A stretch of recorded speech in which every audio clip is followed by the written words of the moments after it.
I'm Paul Libertor. Welcome to the Lobby Lounge. I'm here at the Community Media Center with Jane Kramer, who's the founder of Enriching Lives Through Music, which is a music program that she founded in the Canal neighborhood in San Rafael. And Jane, what we just heard is a string ensemble, violins and cello. Is one of many groups that you have. Can you tell us a little bit about the program and when you started it and why? Sure. I founded the program in 2008 by myself with about 15 kids playing the soprano recorder. And it was at San Pedro Elementary and also at Pickleweed. We had 9 kids in one and 6 kids in another program. And I grew it every year from the beginning all the way to 2 years later. I was able to hire 2 teachers, and we started a Saturday morning program at Pickleweed where we had a chorus and recorder and Orff instruments. And a few years later, I learned about El Sistema, which is an international program using music to change lives of children, and decided to expand the program rapidly. And I started a violin and cello program.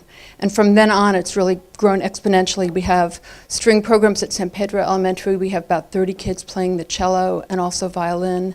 We have a clarinet and a flute program and a chorus.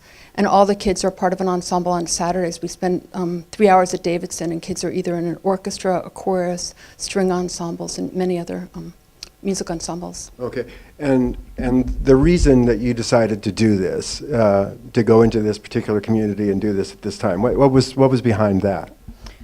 I really, I saw a need and a gap that I thought I could fill. I'm a musician. I played the oboe as a child, and I knew that in the Canal neighborhood, the elementary schools didn't have any instrumental music. None. Parents couldn't afford private lessons or buying instruments for kids. And it was just a real gap that I thought I could fill, and I had a strong desire to do that. Mm-hmm. And you were telling me during the break that you've just got a grant from the Marin Community Foundation, a sizable one that's going to help you. So what are the kind of things that you're doing now that you need? Well, what we really need is space. So right now, it works very well in many ways because I like being where the kids are. We work after school at San Pedro, for example, or at Davidson. But we need a space of our own to store instruments, to be able to have classes and ensembles when it's not exactly after school time, to do our performances and to store instruments a lot. We have 40 cellos or so. So that's the main thing, and also paying me for the first time. I'm finally able to take a salary. I'm able to start hiring the kind of help I need so that we can grow. We want to start a brass program. We have winds and strings, but no brass or percussion. So that's another immediate goal for me, is to start a trumpet and trombone program. I'm hoping to do that next year. Okay. And what's been the response from parents in the community and people in the community at large? It's been incredible. We have an incredible parent community. The parents are very, very engaged. They help each other, they support each other, they support their kids, they come out for all of our concerts. They take a lot of leadership roles in the program and really help run the program. There are a lot of parent committees that do a lot of different activities, from raising money to doing potlucks to making phone calls and getting other parents involved. And the community response has been incredible. We have amazing community partners from 10,000 Degrees, Next Generation Scholar, Canal Alliance, because it's not only about the music. What we really hope to do is help the kids become successful in their lives. And so the music is a way of capturing them, capturing their attention, helping them become excellent at something that they're proud of and that their families are proud of. But it takes an extra step of also helping them connect them to services and programs that they may not have otherwise been connected to. So academically, mental health, health-wise, we're always looking for opportunities to partner with the community and have amazing partners. And you just had a big event in the life of Elm. You had some kids going to Aspen to a music festival. Can you tell me quickly a little bit about that? Yeah, it was very exciting. So Elm is part of an international program called El Sistema, and now there's a national program, El Sistema USA. And last year, the Los Angeles Philharmonic organized two semi-national orchestras, a West Coast and an East Coast one. The West Coast was in Aspen. And 5 of our students were accepted to this. And I went with them. We spent a week in Aspen.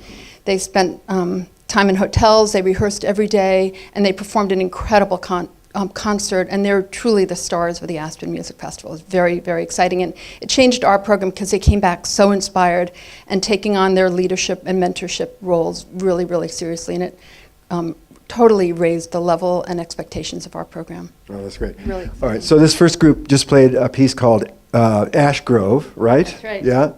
And so now we have a flute ensemble, a flute quartet. And what are they going to be playing for us? They'll be playing two pieces. The first one will be Looney Tunes, a little cartoonish piece, very quick. And the second is a valsette, a really beautiful waltz that they'll be performing. And doing chamber music is wonderful because the kids are really self-conducted. I mean, that's the definition of chamber music, and it's the highest level that Elm really offers because they really work themselves as a group. Thank you, Jane. Thanks, everybody. You were great. All right. Elm, thank you very much. Bye-bye. Thanks, Paul. 1, 2, 1.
One, two, three, 1, 2.